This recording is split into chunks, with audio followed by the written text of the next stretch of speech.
Bonjour à toutes et à tous, j'espère que vous allez bien. Alors bienvenue sur la chaîne YouTube de Des Plumes et des Noms pour ce numéroscope des 6 pour ce mois de février 2022. Afin de connaître les nombres de votre vie, à savoir si vous êtes chemin de vie 6, chemin d'expression 6 ou ressources 6, je vous invite à procéder au petit calcul qui se trouve en bas de la vidéo pour connaître ainsi quels sont les nombres qui habitent votre ciel. Et c'est parti. Alors, j'ai décidé pour ces numéroscopes de février de travailler avec mon oracle et l'oracle de Kevin Piragno. On va travailler à la fin de la guidance avec l'oracle des fées et des lutins pour avoir des messages complémentaires, des plumes et des nombres. Donc ça va vous donner un état des lieux assez intéressant pour voir ce que vous avez besoin d'intégrer, de comprendre, d'assimiler et de dépasser sur ce mois de février. Alors déjà, de prime abord, ce qu'on va aussi considérer, c'est que l'énergie qui nous guide et qui va vraiment être moteur tout au long de ce mois de février, c'est le 8. Pourquoi? Parce que l'énergie du 2 de février associée à l'énergie du 6 de l'année universelle nous donne le 8. Donc c'est une énergie de transformation. Je vais vous mettre dans les petits plus au bas de la vidéo une explication à ce sujet et vous allez comprendre de quoi il en retourne. Alors c'est parti. Pour les 6, quelle est la tendance générale, quelle est la tendance principale pour vous pour ce mois? Voilà, tac, je l'ai vu pour ce mois de février. Alors maintenant, votre défi majeur. Qu'est-ce qu'on vous demande de dépasser? Ce sera ça. Et quel est aussi votre atout majeur? Ce sera ça. Bon, génial. Et je vais enfin demander une carte plume et une carte nombre pour que vous soyez capable d'intégrer, fort de toutes les informations que vous aurez recueillies, ce qui doit être intégré et ce que vous pouvez faire évoluer au mieux. Allez, je vais prendre celle-ci et celle-ci. Alors, les 6, voyons quel est le nombre qui vous aide et qui vous accompagne, sur lequel vous pouvez et vous devez vous appuyer durant tout ce mois de février. Il est question d'engagement. Regardez cette carte.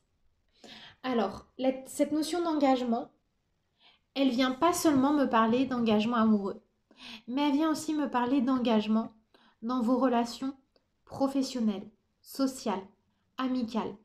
En gros, avec l'énergie du 0 et du 4, il est question, dans cette période de votre vie, il est question de bâtir ou rebâtir ou restabiliser ou revisiter des bases solides dans les liens.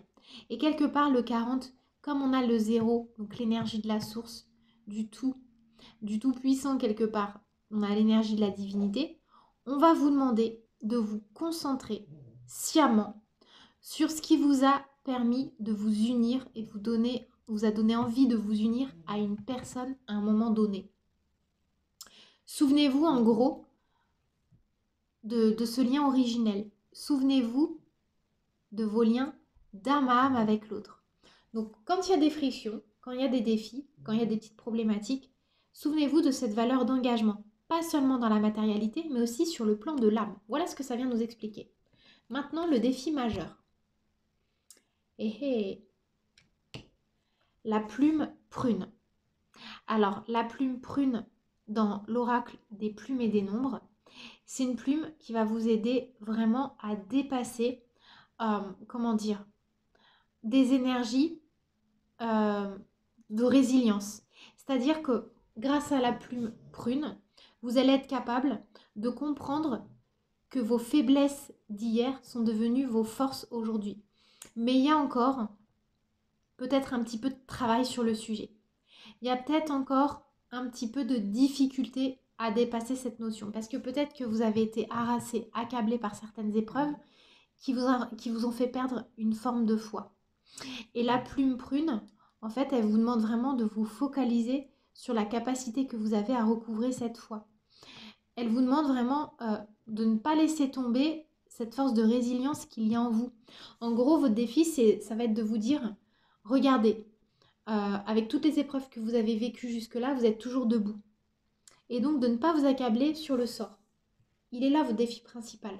Quelque part d'honorer cette faculté que vous avez eue à vous relever et ne pas minimiser Ne pas amoindrir vos efforts. Soyez fiers de ce que vous avez réussi à dépasser. Voilà ce que ça vient nous dire. Votre atout majeur, c'est la création, mes amis.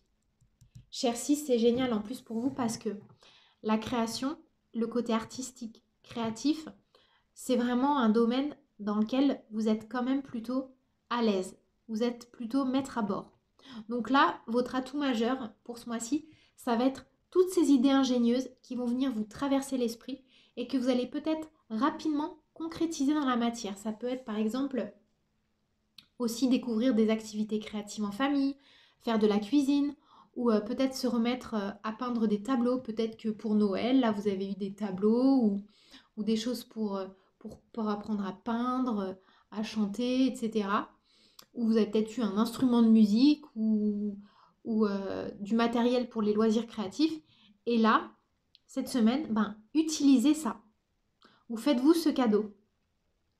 À travers votre créativité, vous allez être capable, quelque part, de retrouver une forme de plaisir, de goût à la vie. Et donc, vous allez en fait harmoniser, arrondir les angles aussi dans des conflits, des relations qui peuvent parfois vous tourmenter en ce moment. Donc voilà de quoi il est question pour vous, mes chers 6.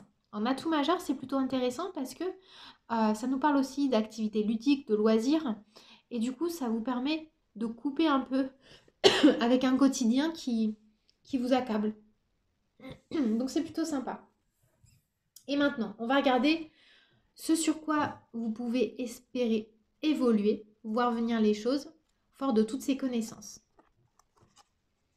Génial! On a la plume verte qui sort. C'est la plume de la guérison. Et on a les aspirations profondes. Pour moi, le 11, il fait partie aussi de ces nombres créatifs. Ce côté visionnaire qui vous permet en fait de... Vous voyez dans l'engagement en plus, c'est génial, vous allez retendre une main à quelqu'un. Vous allez vous reconnecter, vous ressouvenir du programme d'âme que vous aviez décidé de réaliser dans cette incarnation. Vous allez avoir des éléments. De toute façon, vous allez pouvoir compter aussi sur des synchronicités. Et vous allez peut-être être capable de régler un chagrin. Vous allez être capable de pardonner à quelqu'un. Ça me parle aussi de l'énergie du pardon.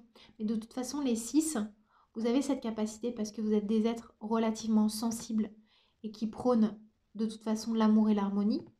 Donc à un moment donné, forcément cette valeur, elle va venir s'inscrire dans votre ciel.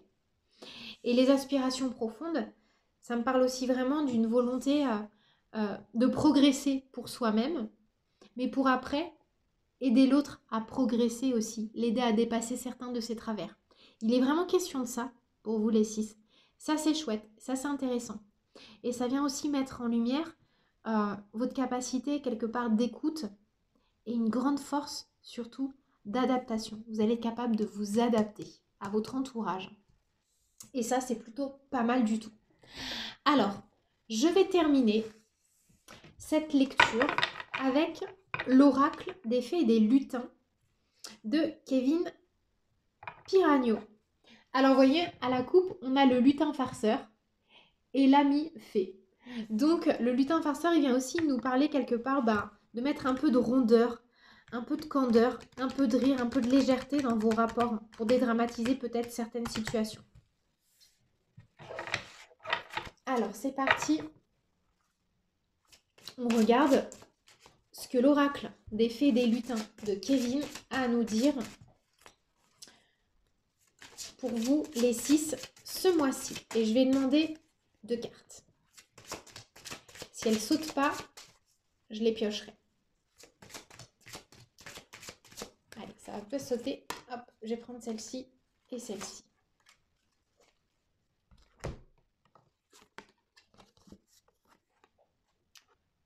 Ok, génial. Alors, ça nous parle d'enjambée du lutin et de chemin du lutin. Alors, voilà ce que ça vient me dire en fait pour vous. Il est possible que pour certains d'entre vous, à l'heure actuelle, il y ait un obstacle. Ce qu'on est en train de vous expliquer, donc là on a le 15. Vous voyez, 1 plus 5, 6.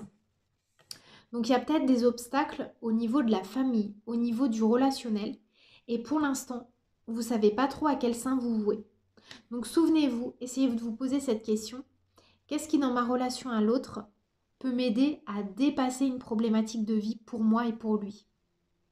Quelle est la force, quelle est la valeur de cette, comment dire, de cette situation délicate par rapport à notre lien d'engagement? Elle est là la vraie question.